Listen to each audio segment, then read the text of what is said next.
할렐루야. 오늘도 우리 함께 말씀 나누도록 하겠습니다. 창세기 42장이고요.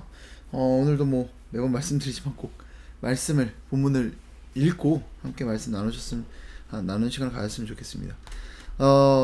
그래요. 사실 저는 나중에 막 메시지만 남아 있는 거 별로 좋아하지 않거든요. 그래서 막 이렇게 설교할 때 옛날에 3대지 설교 있으면은 1대지 보고 2대지 보고 어떤 3대지 보고 그 어떤 결국 나 추려진 메시지만 이렇게 남기는 거 아닙니까? 근데 사실 여러분 말씀의 위력은 말씀 그 자체에서 나옵니다. 그래서 본문에 대해서 기억이 계속 나야지 메시지 나중에 어떤 결론부만 남는 것은 사실 별로 그렇게 좋은 설교는 저는 아니라고 생각을 합니다. 그래서 꼭 말씀이 남았으면 하는 바람에서 사실 그래서 쇼츠도 처음에 시작하지 않으려고 했던 이유는 보통 이게 막 쇼츠 짧은 그런 영상들 보면 어떤 본문이 어떤 내용을 이야기하고 있는지를 본다기보다는 결론만 나와 있기 때문에 그래서 말씀을 기억하는 건 불가능하거든요. 그래도 어쨌든 전도용으로 이렇게 제작을 하다 보니까 이렇게 만들고 있는 거긴 한데 어쨌든 오늘 말씀을 함께 이렇게 들으시는 분들은 꼭 가급적이면 본문을 함께 읽고 지금 요 순간 잠깐 멈춰 놓으시고요. 본문 42장 한번 쭉 읽고 그리고 함께 이 말씀 같이 봤으면 좋겠습니다. 우리 함께 말씀 나눌 텐데요. 네. 요셉이 가족들을 찾아가지 않았다고 말씀드렸죠. 총리가 되고 무려 7년이라는 기간이 흘렀음에도 불구하고 충분히 만나는 일이 없을지라도 아버지가 어떻고 형제들이 어떻게 살아가고 있고 동생 베냐민은 어떤 상황인지 이런 것들 그냥 사람 하나 보내서 충분히 알아볼 수 있었을 텐데 그 권력자 아닙니까? 그런데 이런 것들도 요셉은 시도하지 않았습니다. 결국 이 가족의 만남은 성사되지 않을 것 같은 그런 상황인데 어떻게 보면 의외의 일로 인해 이 가족이 만나게 된 일이 벌어지죠. 뭡니까? 바로 이 기근 때문이었습니다. 도리어 이 기근이 정말 이 극심한 기근이 정말 죽을지도 모르는 이 기근이 도리어 이 가족이 만나는 자리를 만들게 되고 또 이 가족을 이 이스라엘이라는 나라를 살리게 되는 그런 일로 이어지게 된다라는 것을 우리는 알 수 있습니다. 결국 이 기근이 정말 극심한 기근이었어요. 도저히 자기들 어떤 내부적으로 이겨낼 수 없을 만큼의 이 바로의 꿈만 봐도 망할 것이다라는 것을 요셉이 이야기했을 만큼 이 제국도 견딜 수 없을 만큼의 그런 기근이었다라는 거예요. 결국 어떻습니까? 형제들이 서로 바라만 보고 있으니까 야곱이 나서 빨리 애굽에는 곡식 있다고 하니까 가서 곡식 좀 사와라 라고 합니다. 그래서 10형제가 그곳으로 갑니다. 문제가 있죠. 왜? 뭐가 문제가 있습니까? 11명이죠, 형제는. 왜? 그런데 이 야곱이 라헬의 다른 아들이었던 요셉의 어떤 다른 동생이었던 베냐민을 여전히 라헬의 자녀를 아끼고 있는 그의 마음이 오늘 말씀에도 여전히 드러나고 있습니다. 그래서 결국 이 베냐민을 제외한 10명의 형제, 그러니까 요셉의 형들이 결국 이 애굽에 곡식을 사러 가게 됩니다. 이 먼 길을 떠나게 되죠. 자, 그렇게 결국 형들이 애굽에 도착을 합니다. 자, 그리고 히브리말을 쓰는 10명의 형제들을 만난 거예요. 자, 요셉이 어떻게 했을까요? 단박에 알았겠죠. 히브리말 쓰고 있고 형제들 한 명은 한 명만 왔으면 한 명만 비슷하구나. 이거는 아닐 수도 있는데 한 명 이 형은 유다 형 같고 이 형은 르우벤 형 같고 맞아. 10명 딱 확인한 순간 뭐예요? 내 형제들이구나. 단박에 알아챘을 겁니다. 반면에 이 10명의 형제들은 요셉을 알아챌 길이 없죠. 노예로 판 그 동생이랑 어떻게 제국의 총리랑 어떻게 연결을 할 수 있겠습니까? 형들은 전혀 요셉을 알아채지 못했습니다. 자, 그런데 형제들은 알았으니까 당연히 자신을 밝히고 이 과정들을 이어져야 곡식도 주고 이런 일들이 벌어져야 될 텐데 그런 게 아니라 어떻게 합니까? 요셉은 자신을 밝히지 않고 그리고 형들은 어떻게 합니까? 정탐꾼으로 몰아가더라는 거죠. 나중에는 또 어떤 일이 벌어집니까? 나중에 베냐민 데리고 11명 왔을 때는 도둑으로까지 몰아갑니다. 오늘 말씀해 보시면은요, 정탐꾼으로 몰아가는 과정에서 3일간을 옥살이 시킵니다. 또 볼모로 잡힌 시몬은 1년간을 옥살이를 하고요. 여러분 오늘 이 말씀 보시면 아마 이런 설교 많이 들어보셨을 것 같아요. 요거는 형들의 회개를 이끌어내기 위한 요셉의 그런 어떤 방법이었다. 혹은 또 뭐 형들을 교훈하고자 했다. 뭐 이런 이야기 많이 들으셨을지 모르겠습니다. 여러분 물론 이런 의도가 있었을지도 모르겠지만 일방적으로 요셉이 선한 의도였다라고만 보기는 어려운 부분들이 상당히 많습니다. 제가 나중에 한번 이 부분들을 한번 잠깐 다루는 시간이 있었으면 좋겠는데요. 뭐 설교 이 새벽은 아니어도 뭐 다른 시간을 내서 여러분 그러나 그런 의도로만 볼 수 없어요. 뭐 결정적으로 꿈을 성취하고자 했다라고 하는데 그것도 불순한 의도가 저는 섞여 있다라고 보는 편입니다. 그리고 더군다나 뭐 교훈을 주기 위해서 형들을 3일간 옥살이 시키고 또 뭘 해요? 도둑으로 몰았을 때는요 노예를 삼으려고 해요. 옥살이 노예하면 떠오르는 거 뭡니까? 이거 누가 겪었던 거예요? 요셉이 겪었던 거죠. 네. 뭐예요? 네.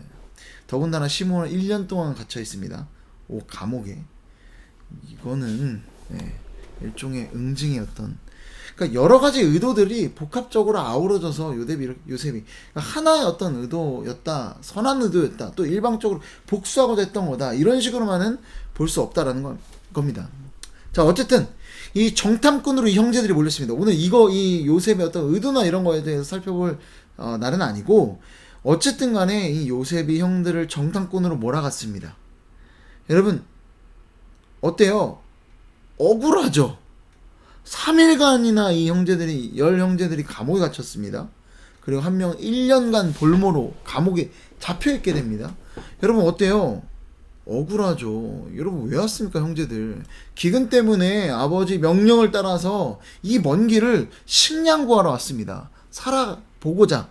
그것도 뭐 그냥 가져가는 것도 아니고 뭐 그냥 대출 받는 것도 아니고 뭐예요?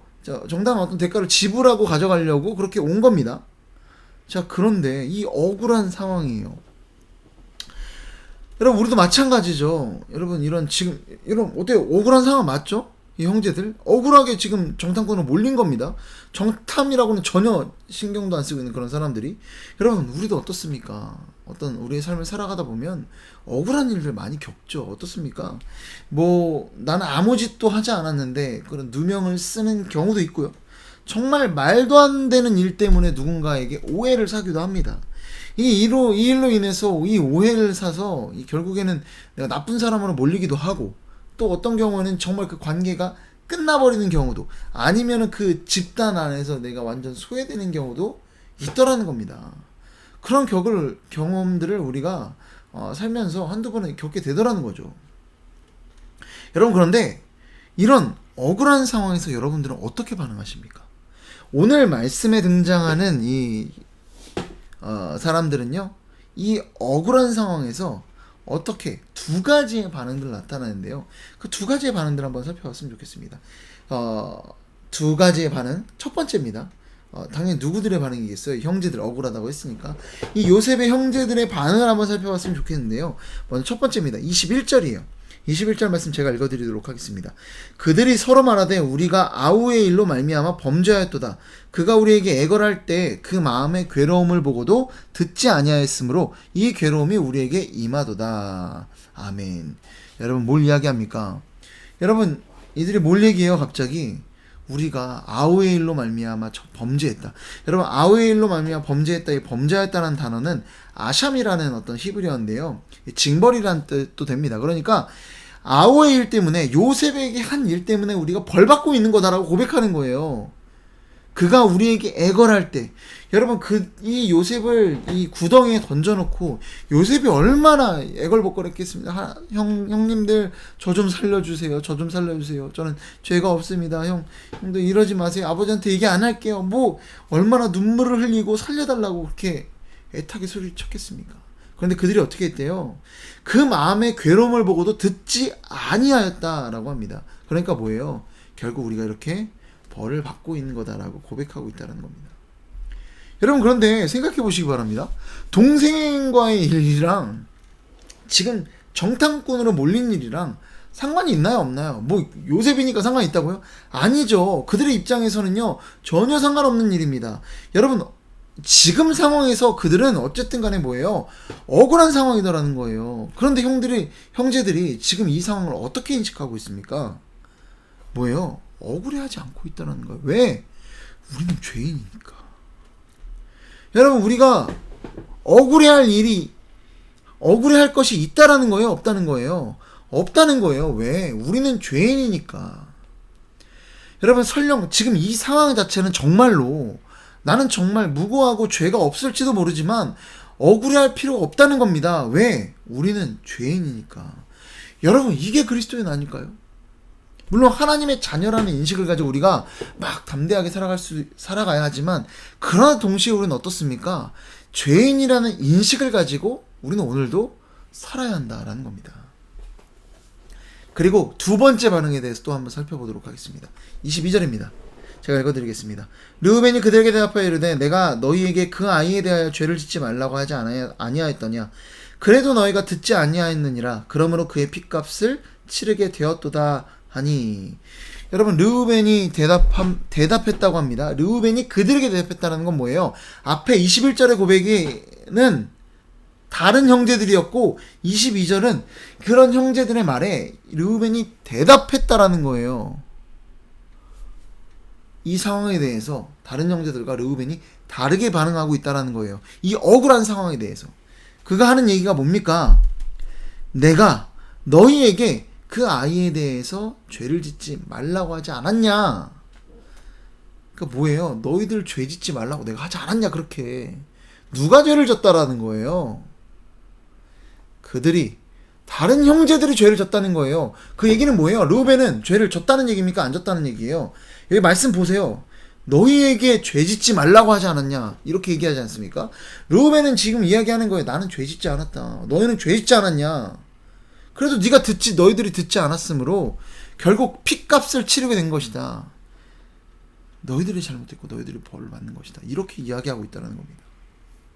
여러분, 그쵸? 르우벤은 요셉을 진짜 살리려고 했습니다. 어떤 의도였던지 간에. 여러분, 여기서 제가 잠깐은 질문 하나 한번 드려보도록 할게요. 여러분, 르우벤과 나머지 형제들 중에서 누가 바람직한 그리스도인의 모습이라고 생각하십니까? 아, 그래도 르우벤 아닙니까? 그쵸? 그는 동생의 목숨을 그래도 구하려고 했던 사람이니까. 나머지는 동생 요셉을 죽이려고 했던 사람이니까. 여러분, 이 행동만 놓고 보면 누구예요? 누가 그리스도인처럼 보이나요? 여러분, 행동을 놓고 봐야 될까요? 여러분, 여러분의 생각에 그리스도인과 세상과 구별되는 점이 뭐라고 생각하십니까? 여러분, 그리스도인 특별히 세상 사람들보다 착해야 된다. 어려운 이웃들을 도울 줄 알아야 하고 나쁜 일을 하지 말아야 한다 라고 생각하십니까? 여러분, 정말 그리스도인 정말 세상 사람들보다 착하던가요? 여러분, 세상 사람들보다 특별히 착하십니까? 그렇게 믿으세요?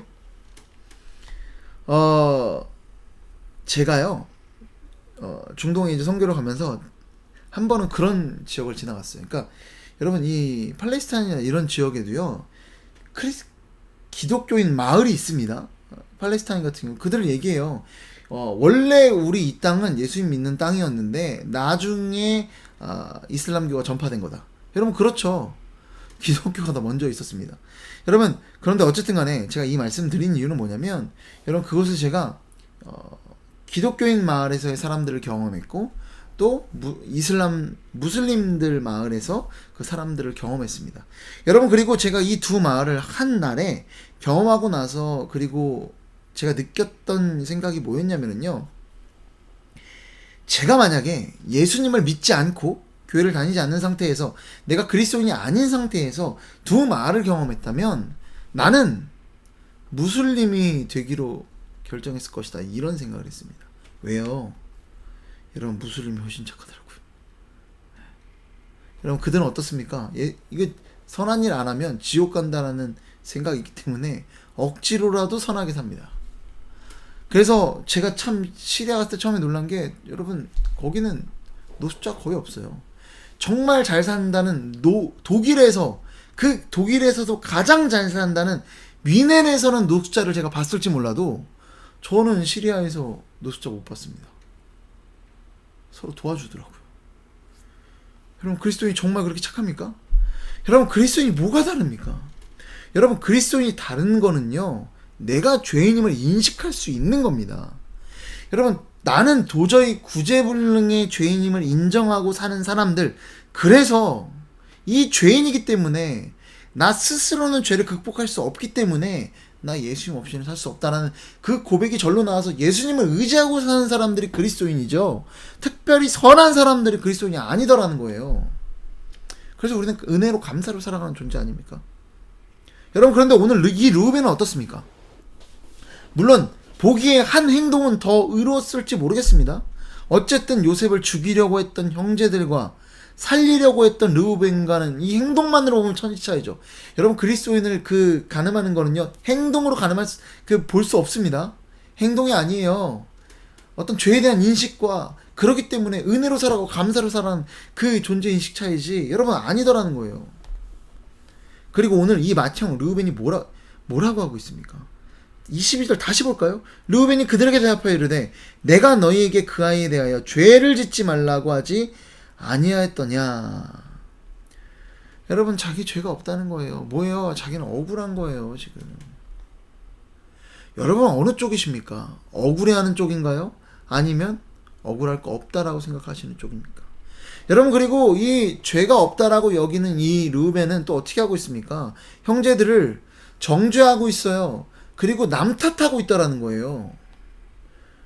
여러분, 이게 죄인이란 인식이 없는 자의 행동이고 태도입니다. 남 탓, 정죄, 그리고 억울해하는 것. 여러분, 우리가 누군가 정죄할 때 많죠. 특별히 좀 더 선하게 살면 더 그런 것 같아요. 김집사 왜 그러는 거야? 아니, 왜 11조를 안 내? 그러니까 저렇지. 아니, 권사가 돼서 왜 새벽기도 왜 안 나오는 거야? 아니, 교회 다닌다면서 어떻게 저럴 수가 있어? 여러분, 이렇게, 이거 뭐 교회 안에서 하는 정죄고요. 또 밖에서도 있죠. TV만 틀면 나오는 수많은 죄인들 있지 않습니까? 그들을 보면서 우리가 얼마나 정죄를 합니까? 여러분, 그들을 정죄한다는 건 뭐예요? 나랑 그들과는 이미 다르다는 그 의식이 이미 깔려있는 거 아닙니까? 나는 저들과 다르다. 저들은 죄인, 나는 죄인 아니야. 여러분, 이 생각 있는 거 아닌가요? 정죄한다는 것은요, 남 탓한다는 것은요, 억울해한다는 건 뭐예요? 내가 죄인이 아니다라는 인식 속에서 나타나는 그런 태도들입니다. 여러분, 혹시 억울하십니까? 억울해하지 마시기 바랍니다. 왜요? 우리는 모두 죄인이기 때문입니다. 여러분, 오늘 다시 한번 말씀드립니다. 그리스도인은요, 내가 죄인이라는 그 인식에서 시작된다는 사실을 우리가 기억했으면 좋겠습니다. 그리고 내가 비로소 죄인이라는 사실을 깨달았을 때 어떻습니까? 내가 저 도대체 인간 같지도 않은 저 인간, 저 죄인보다 내가 하나도 나을 것 없는 똑같은 죄인이라는 사실을 우리는 인지하게 됩니다. 여러분, 그러면요, 정죄가 아니라 감사하게 돼요. 이런 똑같은 죄인인 나를 구원하신 주님에 대한 감사가 나오는 거예요. 정죄가 아니라 감사가 나와야 되는 겁니다. 여러분, 우리는요, 정죄가 나올 수가 없고요, 억울해할 수가 없어요. 왜? 우리는 죄인이니까. 이런 죄인인데 뭘 억울해요? 이런 죄인인데도 구원받았다니까요. 억울해할 게 아니라 우리도 오늘 감사해야 돼요. 저들을 정죄할 게 아니라 은혜 가운데 감사해야 하고, 정죄가 아니라 하나님 앞에 은혜로 나아가야 한다는 겁니다. 여러분, 죄인이 아니면 어떻게 돼요? 죄인이 아닌데 왜 예수님이 필요합니까? 여러분, 예수님은 우리 죄를 대신해서 죽으시고 부활했어요. 죄인이 아니면은요, 예수님도 필요 없는 겁니다. 우리가 죄인이라는 인식을 하지 않고 살아가는 그 순간에요, 우리는 예수님을 필요로 하지 않는 존재로 살아가는 겁니다. 여러분, 인정하셔야 돼요. 여러분, 그래서 오늘 하루도 우리는요, 착한 일 좀 했다고 내가 죄인이 아니다라고 생각하며 살아가는 것이 아니라, 나는 진짜 죄인이구나, 이 인식을 가지고 오늘 하루도 살아가야 될 줄로 믿으시기 바랍니다. 여러분, 그렇게 되면 우리는요, 감사로 살아가게 됩니다. 은혜로 살아가게 됩니다. 죽어 마땅한 죄인인데 이런 나를 구원하신 그 은혜에 대한 감사로 오늘도 살아가게 되는 겁니다. 그렇게 억울해하지 마시고요, 그리고 정죄하지 마시고, 이럴 때마다 떠올리세요. 나 죄인인데. 누군가를 정죄할 마음이 들 때마다, 나 죄인인데. 이게 얼마나 큰 은혜입니까? 그걸 떠올릴 때마다 우리는, 그래서 그리스도인은 교만할 수 없어요. 겸손할 수밖에 없어요. 왜? 죄이니까. 우린 밑바닥 인생이니까. 절망적인, 우리 스스로 올라갈 수 없는, 의로움에 도달할 수 없는 절망적인 죄인이니까. 그래서 우리는 낮아질 수밖에 없는 겁니다. 이런 복된 은혜로 살아가는, 감사로 살아가는 저와 여러분 되기를 소망합니다. 기도하겠습니다. 사랑하는 애가 풍성하신 아버지 하나님, 오늘 르우벤과 나머지 형제들의 이 억울한 상황 가운데에서의 반응을 살펴보았습니다. 주님, 우리가 세상 살아가다 보면 억울하게 느끼는 것도 많고 정죄할 때도 많고 그렇게 내가 죄인이 아닌 인식 속에 살아갈 때가 너무나 많은 것 같습니다. 주님, 이런 우리를 용서해 주시고 오늘 하루를 살아갈 때도 내가 죄인임을 인식할 수 있도록, 그래서 오늘 하루 정말 예수님 필요합니다, 이 죄인인 나에게 찾아와 주세요라고 그렇게 고백하며 살아가는 우리 모두가 될 수 있도록 주님 도와주시옵소서. 이 모든 말씀 사랑이 많으신 예수 그리스도의 이름으로 기도드립니다. 아멘.